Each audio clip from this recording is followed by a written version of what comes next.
دور خلافت میں ان کو پتہ تھا کہ ان کے گورنر اہل ہیں، باوجود صحابہ کے احتجاج کے ان کو تبدیل کیوں نہ کیا؟ آپ کو کس نے کہا کہ انہوں نے تبدیل نہیں کیا؟ تبدیل تو کیا ہے، بلکہ نہ صرف تبدیل کیا ہے بلکہ جو اصل جو کلپرٹ تھا، جو حضرت عثمان کا بھائی بھی لگتا تھا رشتے میں، وہ ولید بن عقبہ جو کوفے کا گورنر تھا، جس کے بارے میں مسلم میں آتا ہے کہ اس نے شراب پی کے فجر کے 4 فرض پڑھا دیے تھے، تو بخاری میں موجود ہے کہ پوری تفصیل کے ساتھ، ویسے مسلم میں تو ہے کہ پھر باقاعدہ اس کو کوڑے لگوائے، اور ظاہر صحابہ کا غصہ تھا، حضرت علی وہاں موجود تھے، تو حضرت علی نے اپنے بیٹے حسن ابن علی سے کہا کہ اٹھو اسے کوڑے لگاؤ، تو حضرت حسن وہاں سے چلے گئے اور کہا کہ جو ان کی میٹھی کھاتا ہے وہی کڑوی چکھے،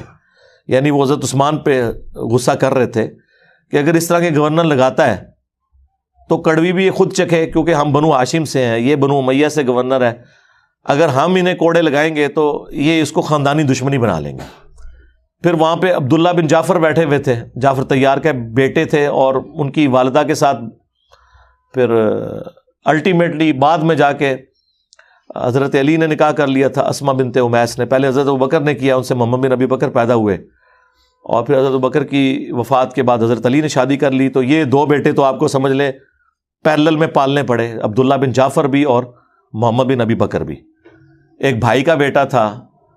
اور ایک حضرت ابوبکر کا بیٹا تھا، لیکن دونوں کی والدہ چونکہ حضرت علی کے عقد میں آ گئی تھی اسما بنت امیس،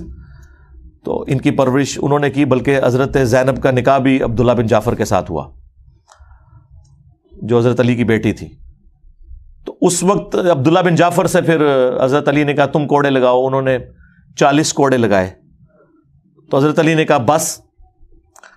نبی علیہ السلام 40 لگواتے تھے، حضرت ابوبکر بھی، اور حضرت عمر نے یہ 80 کر دیے تھے، کیونکہ اس زمانے میں لوگ زیادہ شراب پینا شروع ہو گئے تھے، یاشی جو لگ گئی، پیسہ آنا شروع ہو گیا، تو دونوں درست ہیں، لیکن میں 40 کو پسند کرتا ہوں۔ حضرت علی نے وہاں بھی شفقت کی، اور بخاری میں پوری تفصیل ہے حضرت عثمان کے چیپٹر میں کہ لوگ مجھے آ کے باتیں کر رہے ہیں کہ اب یہ اس کا اپنا رشتہ دار ہے تو اسے کوڑے نہیں لگوائے گا، تو ایسا نہیں ہوگا، میں اس حد کو اسٹیبلش کروں گا۔ اور بعد میں مصر والا بھی ایک معاملہ ہوا، تو وہ گورنر چینج کرتے تھے۔ حضرت عثمان کی ایک اپنی مینٹلٹی تھی اس حوالے سے کہ وہ تالیف قلب کے لیے وہ کہتے تھے دیکھیں نبی علیہ السلام نے اپنے جانی دشمنوں کو بھی تالیف قلب کی وجہ سے فتح مکہ کے موقع پر زیادہ نوازا ایز کمپیئر ٹو انصار مدینہ کے، تو میں بھی، یہ نیو مسلم ہے میرے خاندان کے لوگ، میں ان کے ساتھ حسن سلوک کروں تاکہ یہ بھی ذرا دین کے اوپر محکم ہو جائیں، لیکن وہ معاملہ الٹ ہی پڑ گیا، اور اسی کی وجہ سے حضرت عثمان کے لوگ خلاف بھی ہوئے۔ حضرت عثمان کی شہادت کے اصلی اسباب تو اصل میں یہی ہیں، لیکن یہ کہنا کہ حضرت عثمان نعوذ باللہ اس معاملے میں کوئی ڈیسیژن چینج نہیں کرتے تھے، تو ایسا نہیں تھا، لیکن معاملہ بہرحال مس ہینڈل ہوا ہے۔ مروان بن حکم کے کیس میں تو ہو گیا نا کہ اس کو تو انہوں نے داماد بھی اپنا بنا لیا، تو اسی پہ میری آپ ویڈیو دیکھ لیں حضرت عثمان شہید کیوں ہوئے۔ بس میں ایک ہی پنجابی کا محاورہ بولوں گا، پنجابی میں ایک محاورہ بولا جاتا ہے کہ ہتھاں نال لائیاں ہوئیاں دنداں نال کھولنیاں پیندیاں نے، یعنی جو آپ گرے ہاتھوں سے لگاتے ہیں نا، جب کھولنے کی باری آتی ہے تو ہاتھ سے گرہ نہیں کھلتی، وہ دانت سے کھولنی پڑتی ہے۔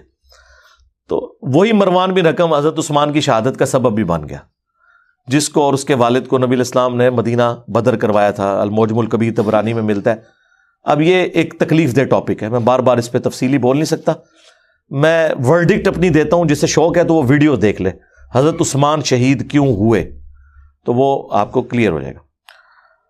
رفلی